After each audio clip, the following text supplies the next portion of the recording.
What is going on, guys? Sean here with Rendered Reality. We got some new products in for the Oculus Quest, and these products were from VR Cover. What they sent us was the thin facial interface as well as the rear padding that goes on the original strap of the Oculus Quest. And so we're going to take a look at these today. I've been testing these out for probably about a week or so, and as you can see, this is the thin cover on there as well as the rear cover, and it just Velcros on. It's a pretty awesome product. One of the things we wanted to test out with this new thin VR cover is what kind of field of view increase are we going to gain here? Are we going to gain anything horizontally and vertically? We want to take a look at that. So basically we ran a little bit of an experiment.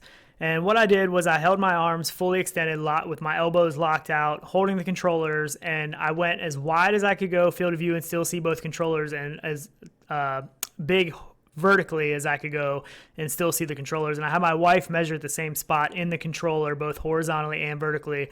We compared the thin VR cover to the original VR cover that they shipped out, as well as the Oculus Quest original facial interface. And just a caveat here real quick, these numbers are going to be different for everybody. Everybody's arms are different lengths. Everybody's, facial structure is different. Eyes, everything is different. So these are going to be a little bit different, but these are the measurements that I got. So basically looking at these, you can tell for sure there is an increase in horizontal and vertical field of view. And the biggest jump was from the original VR cover to the new thin VR cover.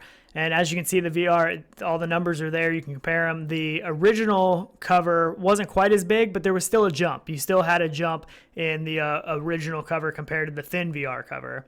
Here are some percentages. This is the percentage of compared to the thin VR cover to the original VR cover facial interface is a 15.625% horizontal gain and a 17.24% vertical gain, which is pretty impressive. It was noticeable. You could definitely see it.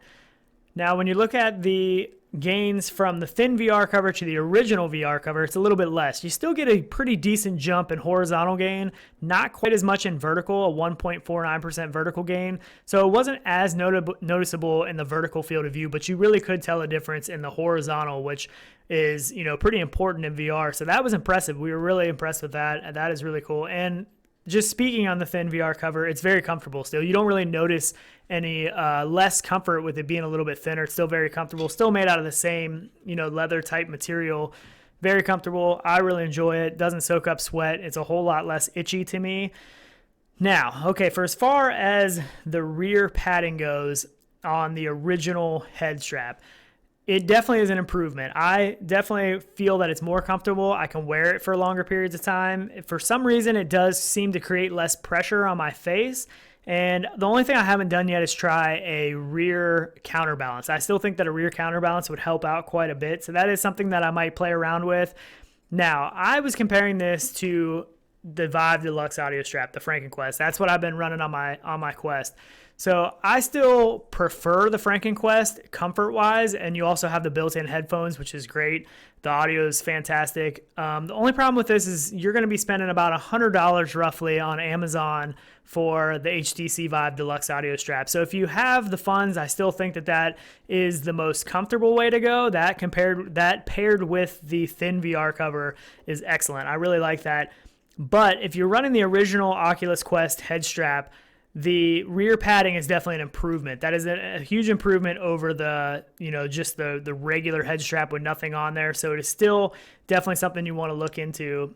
I'm going to show you a couple pictures here. This is how the rear VR cover comes. Basically, it's just, 3 points of contact that, actually 4 points of contact that it just wraps around the Velcro and it stays secure. I haven't had it move. I haven't had any issues. Works really well. Here is a comparison between the original cover from VR Cover and the thin VR cover. Here is another one here. And you can see it's quite a bit thinner. I mean, it definitely makes a difference. And it, compared to these two, you're definitely getting a field of view bump and still getting a field of view bump with the original cover. So that aspect, it's highly recommended. I really recommend the thin VR cover, especially if you want that bump in field of view, and it's just a lot more comfortable than the original cover anyways. For me, the original cover was a little bit itchy, scratchy. It, soaked up some sweat, and this is made out of leather material that doesn't soak up the sweat, so you can wipe it off. It's easily cleaned. It doesn't scratch or itch my face at all. I definitely prefer it. Everybody's different. I really do love the VR cover products, so definitely check those out. Let us know what you guys think in the comments below. Is this something you guys are interested in? Are you guys going to be picking up these products? Just let us know. All right, guys, we will see you next time.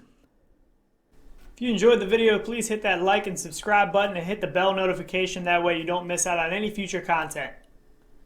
Do it! Just do it! All right.